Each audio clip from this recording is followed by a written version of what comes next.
बाभुळगाव तालुक्यातील खर्डा लघु प्रकल्पाचा केवळ संग्रह तलाव करण्यात येईल. 12 वर्षाच्या प्रतीक्षेनंतर 7 गावातील बळीराजाच्या पदरी घोर निराशा आलेली आहे.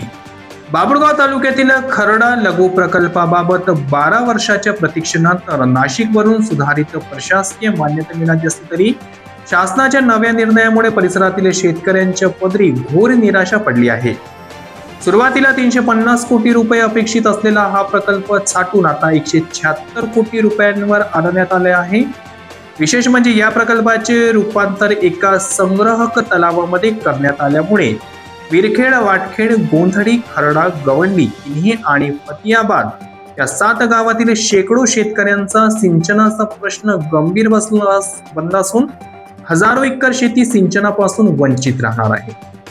या प्रकल्पासाठी यापूर्वीच 40 कोटी रुपये खर्च झाले असून आता उर्वरित रकमेतून 90 कोटी रुपये भूसंपादनावर खर्च केले जाणार आहे. तलाव लहान केल्यामुळे लाभ क्षेत्राची व्याख्याच बदलली असून शेतकऱ्यांना आता स्वतःच्या पदराचे पैसे खर्च करून आणि कार्यकारी अभियंत्याची परवानगी घेऊन पाईपलाईनद्वारे पाण्याचा उपसा करावा लागणार आहे. यात केवळ 450 हेक्टर क्षेत्राचे सिंचन अपेक्षित असून वाढीव मोबदल्यासाठी शेतकऱ्यांना न्यायालयात जाण्याचे दरवाजेही शासनाने सरळ खरेदीचा नियम लावून बंद केले आहेत. त्यामुळे प्रशासनाच्या या भूमिकेमुळे स्थानिकांमध्ये प्रचंड संताप व्यक्त केले जात आहे. पूर्वी हा प्रकल्प मोठा ठेवावा आणि सरूड गावाचे पुनर्वसन करावे यासाठी गावकऱ्यांनी मोठा पाठपुरावा केला होता. माजी राज्यमंत्री बच्चू कडू यांच्या उपस्थितीत मुंबईत बैठका होऊन प्रस्ताव तांत्रिक सल्लागार समितीकडेही पाठवण्यात आल्या होत्या.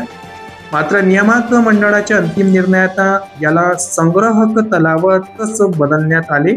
आता पुन्हा नियामक मंडळाची मंजुरी घेतल्याशिवाय प्रकल्पाला योग्य स्वरूप मिळण्याची शक्यता नसल्याने या महत्त्वपूर्ण प्रश्नावर शासनाने तांत्रिक मुद्द्यापेक्षा सामाजिक दृष्टिकोन समोर ठेवून तात्काळ सहानुभूतीपूर्वक पुनर्विचार करावा अशी आर्त मागणी जोर धरत आहे.